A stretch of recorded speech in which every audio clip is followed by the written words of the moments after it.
Welcome. It's a new week, which we have new things to talk about. But first, I always have to mention that whatever you say stays between us. It's completely confidential. So, to start, last week we kind of talked about some coping skills that you used, and you mentioned that you were having trouble using the current coping skills you use.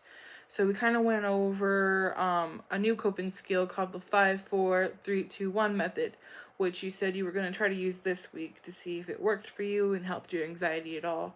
But first, I kind of want to know, how did your week go for you? Was it okay? Was it better than last week? Let me hear your thoughts. Okay. Um, I feel like this week was a little bit better than last week. I still had at least one panic attack, but I did try the 5, 4, 3, 2, 1 method, and I found it helpful. I mean, like you mentioned in the last session, I kind of have to rate the intensity of my anxiety and kind of see where it's at before I use this, because if I'm already on a high scale, I already know it's not going to work. But yeah, I think that panic attack that I had wasn't as bad as it could have gotten, and using that 5, 4, 3, 2, 1 technique really worked. So yeah, thank you. That's great. I'm glad this new coping skill worked for you and you were able to rate the intensity of your anxiety.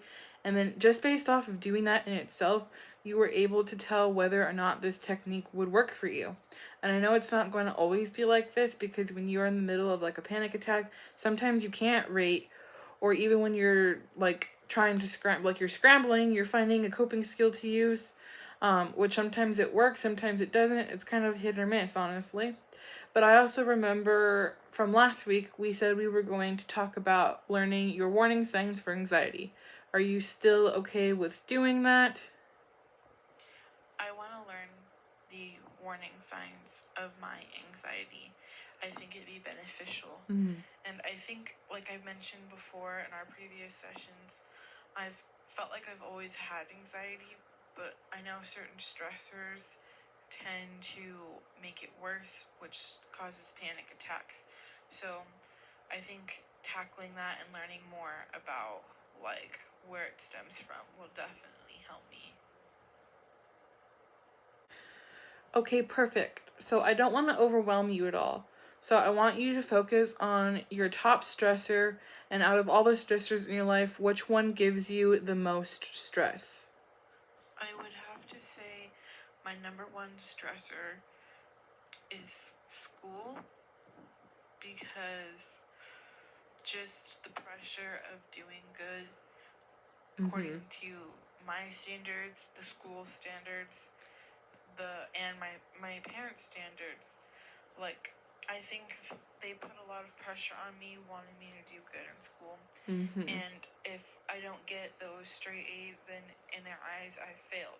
And then Yeah, I get that. I also strive to be perfect myself, and if I don't be perfect, then I also think I failed. And I feel like I let myself down and I'm a failure. That's when I start kind of going down that spiral of negativity. And then I feel like a panic attack builds up because I can't amount to anything. So, yeah, I would say first off my school, and then maybe my parents a little bit, or like together they make it way overbearing, and then myself too. Yeah, trust me, I get it, and I've seen it. Parents can definitely be overbearing, especially when it comes to school. For now, though, I want you to focus on the school aspect of it, and maybe we can work on your parents another time. But I understand you want to do good and get the good grades, but I think what we could focus on is like the overall goal. What is the purpose of getting those good grades, and what is like the overall end goal for you? You're right. I think my end goal is I just want to get into a college, honestly. I just want to get away from my parents, and I want to go explore and do things on my own in a whole new state, in a college far away, where I can make something of myself without my parents breathing down my neck every 5 seconds.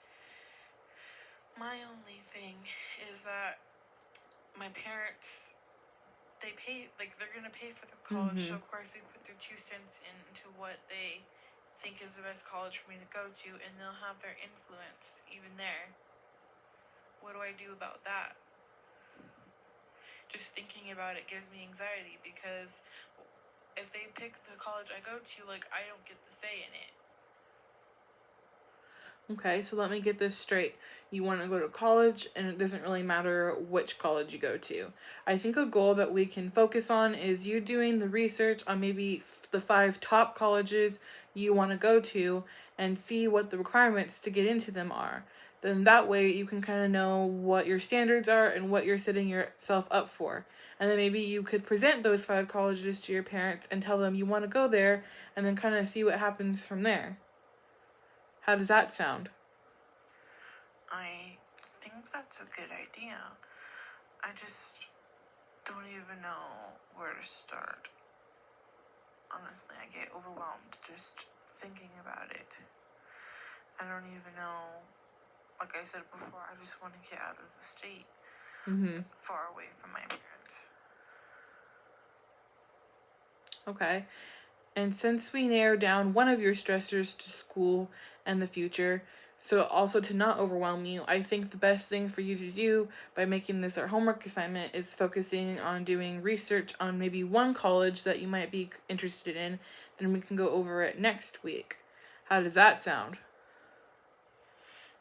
It's a little anxiety-inducing, but I think I can handle it. And I will use my 5, 4, 3, 2, 1 coping skill if I get overwhelmed. But I don't think I will. I think I can handle researching one college. And I think it'll be good for me. It'll give me purpose and hope for the future without overwhelming me too much. I think that is a great idea, and I'm glad you say it gives you purpose and something to look forward to, because I think that's the purpose of us going over and working on these specific stressors and finding those goals out of all those stressors.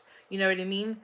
And also this week we were talking about your stressor of school, and I think we were able to accomplish one goal out of that, which we'll work on this week for homework, and then maybe next week we tackle another stressor. And then by the end of this week, or by the end of it all, you'll be able to tackle all of your stressors and hopefully find purpose in all of them. You know what I mean? I think that's great. What are your thoughts on that? I think that's actually great, and it gives me more hope than I had at the beginning.